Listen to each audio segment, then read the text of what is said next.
Programming में आज का हमारा टॉपिक है ऑपरेटर।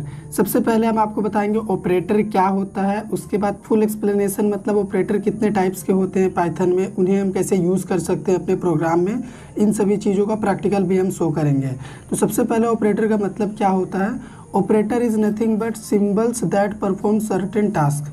ऑपरेटर एक तरह का सिंबल होता है, ठीक है, जिस सिंबल का यूज़ करते हैं हम किसी भी तरह का टास्क को परफॉर्म करने के लिए। जैसे अगर आपने मुझे कहा कि 5 और 5 को ऐड करो, तो यहाँ पे मैं एक सिंबल यूज़ करूँगा प्लस।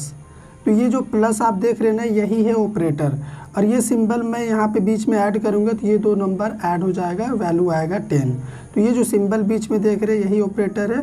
और बहुत टाइप का सिंबल होता है ऑपरेटर में, जिनका अलग अलग टास्क के लिए हम यूज़ करते हैं।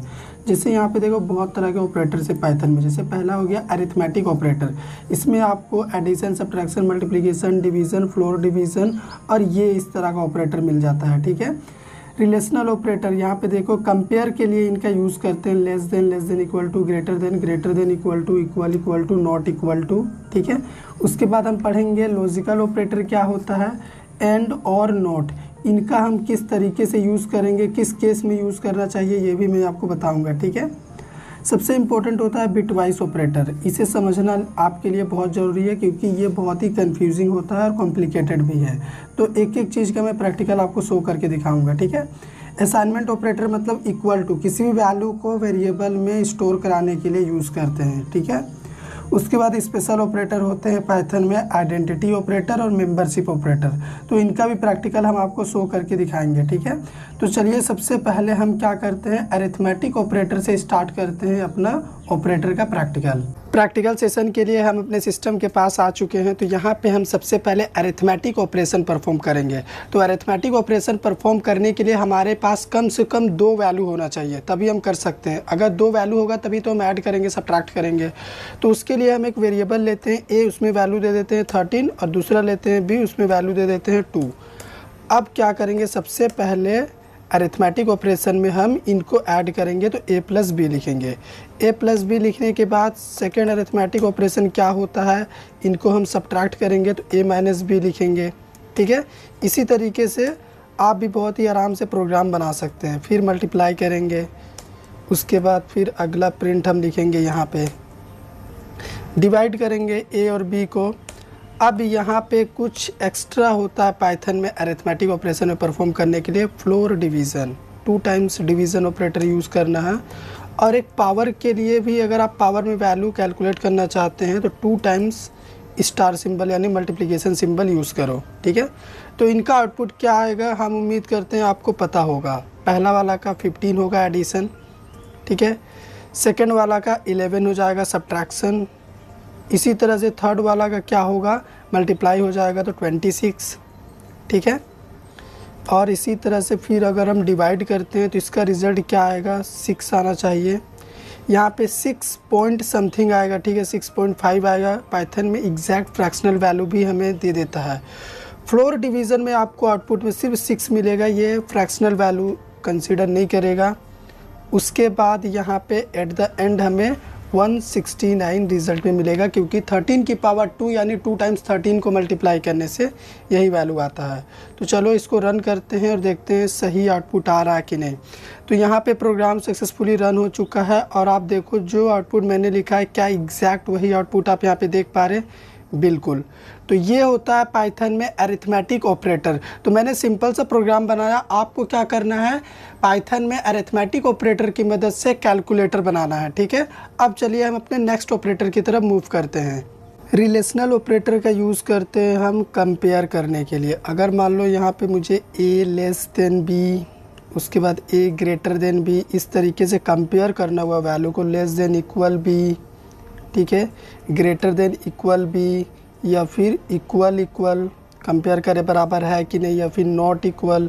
तो इस तरीके से आप रिलेशनल ऑपरेटर यूज़ करेंगे। तो सबसे पहला रिज़ल्ट यहाँ पे आपको मिलेगा फॉल्स, ठीक है। सेकंड में आपको मिलना चाहिए ट्रू। उसके बाद फिर से यहाँ पे क्या मिलेगा, फॉल्स,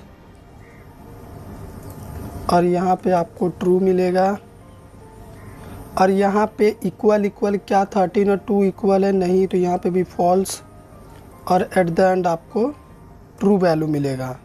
तो प्रोग्राम को अगर हम रन करें और देखें आउटपुट एग्जैक्ट यही मिल रहा है कि नहीं, तो यहाँ पे देखो फॉल्स ट्रू फॉल्स, ठीक है, फिर ट्रू फॉल्स और लास्ट में हमारा ट्रू। तो यही चीज़ तो मैंने यहाँ पे आपको समझाया। आप खुद भी कंपेयर कर सकते हैं, क्या 13 2 से छोटा है, नहीं तो फॉल्स आया, 13 2 से बड़ा है, हाँ तो यहाँ पे ट्रू आया। इसी तरीके से ये रिलेशनल ऑपरेटर हम यूज़ करते हैं कंपेयर करने के लिए। आपको क्या करना है, लीप ईयर का सिंपल सा प्रोग्राम बनाना है रिलेशनल ऑपरेटर यूज़ करके, ठीक है। मैंने सिंपल सा बना के दिखाया, लेकिन आपको लीप ईयर का बनाना है। अब चलिए हम अपने अगले ऑपरेटर की ओर मूव करते हैं। लॉजिकल ऑपरेटर को कैसे यूज़ करेंगे पाइथन में। यहाँ पे सबसे पहले हमें इतना कोड को हटाना पड़ेगा, क्योंकि 3 टाइप का ही लॉजिकल ऑपरेटर होता है, लॉजिकल एंड, और नोट। तो यहाँ पे लॉजिकल एंड ऑपरेटर हम कैसे परफॉर्म करेंगे, इसी कंडीशन में अगर मैं एंड लिखूँ और यहाँ पे ए ग्रेटर बी फिर कंडीशन लगा दूँ, तो ये जो लॉजिकल एंड ऑपरेटर आप देख रहे हैं ना, इसका काम क्या होता है कि दोनों अगर कंडीशन ट्रू होगा, ये वाला और ये वाला, तभी ये रिज़ल्ट ट्रू देगा, नहीं तो फॉल्स देगा। तो यहाँ पे ये वाला कंडीशन देखो हमारा फॉल्स है, तो यहाँ पे इसका रिज़ल्ट फॉल्स ही आएगा। अब लॉजिकल और ऑपरेटर क्या करता है, यहाँ पे लिख दो और यहाँ पे भी कंडीशन लगा दो सेम, ठीक है। तो ये जो लॉजिकल और ऑपरेटर आप देख रहे हैं, इसमें क्या होता है, एक भी कंडीशन अगर सही हुआ, जैसे देखो ये वाला कंडीशन सही है ए ग्रेटर बी का, तो ये रिज़ल्ट ट्रू ही देगा, तो ट्रू। अब यहाँ पे एट द एंड में हम क्या करेंगे, लॉजिकल नॉट ऑपरेटर परफॉर्म करेंगे। तो यहाँ पे लिखेंगे नोट, उसके बाद सेम कोई भी कंडीशन यहाँ से आप उठा के कॉपी पेस्ट कर दो, ठीक है, कोई दिक्कत नहीं है। तो इसका रिज़ल्ट कैसे आएगा मैं आपको बता देता हूँ। अगर यहाँ पे रिज़ल्ट हमारा फॉल्स है, तो यहाँ पे भी फॉल्स आएगा, लेकिन आगे में लगा हुआ है नोट, तो ये क्या करेगा, उसको चेंज करके ट्रू बना देगा, यहाँ पे लिख देगा ट्रू। प्रोग्राम को अगर हम सेव करें और रन करें, तो यहाँ पे आप रिज़ल्ट देखो फॉल्स ट्रू ट्रू, वही चीज़ मैंने भी यहाँ पे बताया हुआ, फॉल्स और ट्रू ट्रू आउटपुट आएगा। तो उम्मीद करते हैं आपको समझ में आ गया होगा। अब चलिए हम अपने अगले ऑपरेटर की ओर मूव करते हैं। हमारा जो नेक्स्ट ऑपरेटर है वो है बिटवाइज ऑपरेटर। बिटवाइज ऑपरेटर आपको याद है, हम लोग जब मैथमेटिक्स में पढ़ते थे बिटवाइज ऑपरेटर के बारे में। बिटवाइज ऑपरेटर, बिटवाइज ऑपरेटर, ठीक है। बिटवाइज ऑपरेटर में कौन कौन से ऑपरेटर आते हैं, इसमें आते हैं बिटवाइज एंड, इसे क्या बोलते हैं हम लोग, इसे हम लोग बोलते हैं बिटवाइज एंड, बिटवाइज एंड। इसी तरह फिर क्या है, बिटवाइज और है, इसे हम लोग क्या बोलेंगे, बिटवाइज और, बिटवाइज और। बिटवाइज ऑपरेटर हमेशा और हमेशा इंटीजरी या फिर बूलियन वैल्यू पे ही अप्लाई होता है। एप्लीकेबल फॉर इंट और इंट एंड बूलियन वैल्यू, ठीक है। इसके अलावा हम किसी पे भी, यानी कि स्ट्रिंग पे या फिर फ्लोटिंग वैल्यू पे इसे अप्लाई करना चाहेंगे, तो हम लोगों को एरर मिलेगा, ठीक है। तो इस बात का आप हमेशा ख्याल रखें कि बिटवाइज ऑपरेटर को हम लोग हमेशा बूलियन या फिर इंटीजर वैल्यू पे ही इस्तेमाल कर सकते हैं, ठीक है। बिटवाइज एंड में क्या होता है कि हमारा जब दोनों पार्ट, यानी कि दोनों पार्ट जब हम लोगों का 1 होता है, तो आउटपुट हम लोगों को मिलेगा 1। इसके अलावा अगर कहीं पे भी 0 मिल जाता है, तो आउटपुट हम लोगों को क्या मिलेगा, 0। यहाँ पे मैं लिख देता हूँ बोथ 1,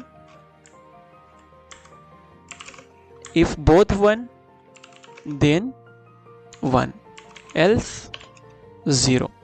यहाँ पे आप लोगों को तो समझने में दिक्कत होगा कि मैंने ये क्या क्या लिख दिया, तो इसके लिए मैं यूज करता हूँ पेंट का, MS पेंट। मैंने यहाँ पर एक नंबर लिया है 5, ठीक है। मैंने यहाँ पर एक नंबर लिया 5। मैं इसका फॉन्ट बढ़ा देता हूँ ताकि आप लोगों को देखने में आसानी हो। मैं यहाँ कर देता हूँ इसका साइज 36, ठीक है, और इसे भी मैं बढ़ा देता हूँ 5। तो 5 का बाइनरी नंबर क्या होता है बताइए। 5 का बाइनरी नंबर होता है 1 1 0 1, ठीक है, 101। और 6 का बाइनरी नंबर क्या होता है, 6 का बाइनरी नंबर होता है 110। ठीक है, तो इन दोनों के बीच में अगर हम लोग बिट वाइज एंड ऑपरेटर का इस्तेमाल करेंगे तो हम लोगों को क्या आउटपुट मिलेगा, आप लोगों को मैं दिखाता हूँ। यहाँ पर मैं क्या ऑपरेशन परफॉर्म करने वाला हूँ, bit wise and, bit wise and. ठीक है, बिट वाइज एंड यूज करने के बाद हम लोगों का क्या वैल्यू आएगा, मैंने आप लोगों को बताया कि अगर दोनों वैल्यू 1 रहा, दोनों वैल्यू 1 रहा तो आउटपुट आएगा 1 वरना 0। तो यहाँ पे क्या आएगा आउटपुट हम लोगों का, यहाँ पर दोनों वैल्यू में क्या है 1 है, उसके बाद यहाँ पर क्या है, ऊपर में 0 है नीचे 1 है, तो क्या आउटपुट आ जाएगा यहाँ पे 0। उसके बाद क्या है, ऊपर में 1 है नीचे में 0 है, तो यहाँ पे भी वैल्यू आ जाएगा 0। मैंने बोला दोनों 1 होना चाहिए तभी यहाँ पर नीचे क्या आएगा 1। इसके अलावा कहीं पे भी 0 आ जाए, कहीं पे भी 0 आ जाए तो हम लोग क्या करेंगे 0। तो ये बताइए ये किसका बाइनरी है, ये किसका बाइनरी है, ये बाइनरी है 4 का, ये बाइनरी है किसका 4 का। तो हम लोग अगर इस्तेमाल करेंगे 5 बिटवाइज 6 तो क्या आएगा आउटपुट हम लोगों का आएगा 4। चलिए चेक कर लेते हैं, मैं यहां लिखता हूं प्रिंट 5 बिटवाइज एंड 6, आउटपुट क्या आना चाहिए, आउटपुट आना चाहिए 4। ठीक है, हम लोग रन करके देखते हैं इसे, आउटपुट क्या आया 4। आपको समझ में आया बिटवाइज एंड किस तरह से काम करता है। इसी के जस्ट अपोजिट काम करता है बिटवाइज और। बिटवाइज और में क्या होता है कि अगर एक भी वैल्यू 1 मिल जाए इसे तो आउटपुट इसे क्या है, ये क्या रिटर्न करेगा 1, उसे क्या ट्रीट करेगा 1 वरना क्या false. If any 1 then 1 else 0, इसका क्या मतलब हुआ, चलिए इसे भी चेक कर लेते हैं। यहां पर हमने तो एंड ऑपरेशन का परफॉर्म किया था। ठीक है, अब मैं यहां से इरेजर यूज करता हूं, इरेजर को थोड़ा बड़ा कर लेता हूं ताकि इसे इरेज करने में आसानी हो। ठीक है, क्लियर। अब मैं यहां पे क्या ऑपरेशन परफॉर्म करूंगा, बिटवाइज और, बिटवाइज और, बिटवाइज और। बिटवाइज और में क्या होता है, अगर एक भी वैल्यू 1 हुआ तो आउटपुट होगा 1। ठीक है, एक भी वैल्यू 1 हुआ तो आउटपुट क्या होगा 1। तो हम लोग यहाँ पे टेस्ट करके देखते हैं, क्या इसमें 1 है, हाँ दोनों में 1 है तो 1 हो जाएगा। सेकंड केस में भी क्या है, ऊपर में 0 है लेकिन नीचे में क्या है 1। मैंने क्या बोला था, ऊपर या नीचे किसी में से भी एक में भी अगर 1 रहा तो क्या होगा आउटपुट 1। इसी तरह यहाँ पे भी क्या है, ऊपर में 1 है नीचे 0 है, तो कम से कम यहाँ पर एक 1 तो है, तो एक 1 है तो यहाँ पे भी हो जाएगा 1। ये किसका बाइनरी है, ये किसका बाइनरी है, ये है बाइनरी 7 का, ये बाइनरी किसका है 7 का। तो जब भी हम लोग लिखेंगे 5 बाइनरी और 6 तो आउटपुट क्या आएगा 7। ठीक है, हम लोग यहाँ पे प्रिंट करके देखते हैं 5 बाइनरी और 6, क्या आना चाहिए आउटपुट, आउटपुट आना चाहिए 7। ठीक है, आउटपुट क्या आया है 7। क्लियर है, बिटवाइज एंड बिटवाइज और। अब मूव करते हैं नेक्स्ट, नेक्स्ट है हमारा बिटवाइज जॉर, बिटवाइज जॉर। इसमें क्या होता है हम लोगों का, अगर दोनों अपोजिट रहा तो आउटपुट होगा 1 वरना क्या होगा आउटपुट 0। इफ बोथ 1 सॉरी अगर दोनों सेम रहा, if both same then output 0। अगर दोनों सेम रहेगा तो आउटपुट क्या होगा 0 वरना क्या होगा 1। इसका क्या मतलब हुआ, चलिए चेक करते हैं हम लोग। यहाँ पे क्या बोलता है कि अगर दोनों अपोजिट रहा एक दूसरे की तो क्या होगा आउटपुट 1 वरना क्या होगा 0। तो यहाँ पे क्या है 1 और 1 सेम है, जब सेम के केस में क्या करेंगे हम लोग 0 कर देंगे। यहाँ पर देखिए 0 और 1 अपोजिट है तो हम लोग क्या करेंगे 1। यहाँ पे भी क्या है 0 और 1 एक दूसरे का क्या है अपोजिट है तो हम लोग क्या कर देंगे 1। तो जब भी हम लोग बिटवाइज और ऑपरेशन परफॉर्म करेंगे तो क्या आउटपुट मिलेगा, ये किसका बाइनरी है, ये बाइनरी है हमारा 3 का, क्या आउटपुट आएगा 3। तो चलिए चेक करते हैं क्या 3 आता है या नहीं। 5 बिटवाइज और 6 क्या आना चाहिए आउटपुट? आउटपुट आना चाहिए हम लोगों का 3। ठीक है, क्लियर है? बिटवाइज और इसी तरह हमारा एक कॉम्प्लीमेंट है, अपने ये वंस कॉम्प्लीमेंट या टूज कॉम्प्लीमेंट तो पढ़ा ही होगा। ये है हमारा टिल्ड का जो सिंबल होता है, इसे हम लोग बोलते हैं कॉम्प्लीमेंट। ठीक है, कॉम्प्लीमेंट, बिटवाइज कॉम्प्लीमेंट। ठीक है, इसमें क्या होता है, जब भी हम लोग बिटवाइज कॉम्प्लीमेंट ऑपरेटर का इस्तेमाल करते हैं हम लोग, तो हम लोगों को वंस कॉम्प्लीमेंट मिलता है। आउटपुट क्या आता है? Once complement. वंस कॉम्प्लीमेंट आप लोगों को अगर निकाले होंगे तो याद होगा, अगर नहीं पता है तो मैं थोड़ा सा आपको डेमो इसका दिखाता हूँ। मैं यहाँ क्या लिखता हूँ, बिटवाइज कॉम्प्लीमेंट ऑफ 5, क्या आएगा आउटपुट? -6 आना चाहिए आउटपुट। ऑलराइट, तो इस तरह से कुछ काम करता है ये। हम लोग जो भी वैल्यू देते हैं, इसका एक फॉर्मूला है कुछ इस तरह से कि जो भी वैल्यू आप प्रोवाइड कीजिएगा माइनस वो वैल्यू +1। ठीक है, मैं यहाँ अगर 7 लिखूंगा तो क्या आएगा वो जो आउटपुट? -8। ठीक है, ये इस तरह से काम करता है, बिटवाइज कॉम्प्लीमेंट इसे बोलते हैं हम लोग। इसके अलावा हमारे पास 2 और ऑपरेटर हैं, बाइनरी शिफ्ट लेफ्ट और बाइनरी शिफ्ट राइट। इसे हम लोग बोलेंगे बाइनरी शिफ्ट राइट और बाइनरी शिफ्ट लेफ्ट। इसमें क्या होता है हम लोगों का, इसमें जो भी हम लोगों का बाइनरी वैल्यू है, इसी ये आइदर लेफ्ट साइड मूव कर देगा या फिर राइट साइड मूव कर देगा। तो चलिए इसे भी समझते हैं। मैं ये सबको इरेज कर लेता हूँ पहले, ताकि आप लोगों को आसानी से समझा सकूं। ठीक है, हमारे पास एक वैल्यू है, हमने यहाँ पर लिखा, हमारे पास एक बाइनरी है 1 1 1 1। ये किसका बाइनरी है आप लोगों को पता है? ये बाइनरी किसका है? ये बाइनरी है 15 का।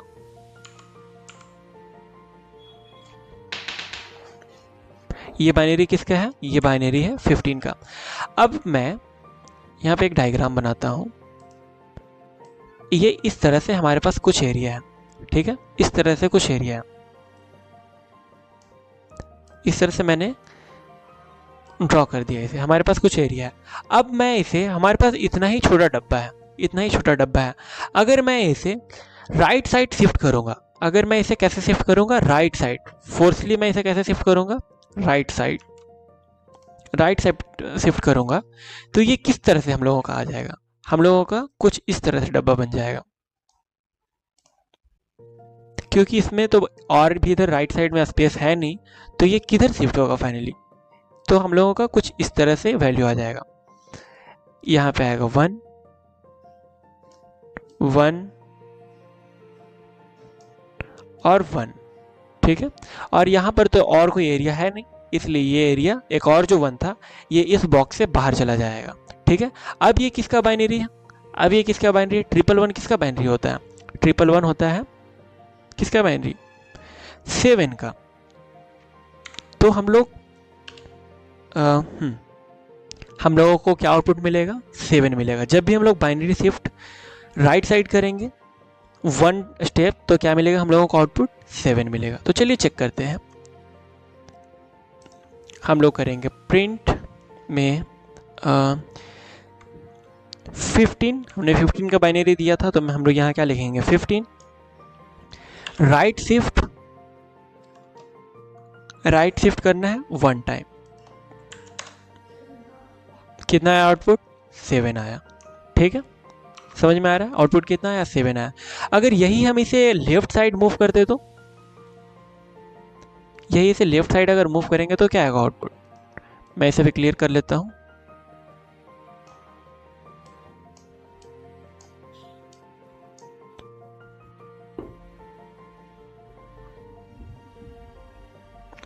जब भी हम लेफ्ट साइड मूव करते हैं, तो एक ये नया डब्बा ये बना लेता है।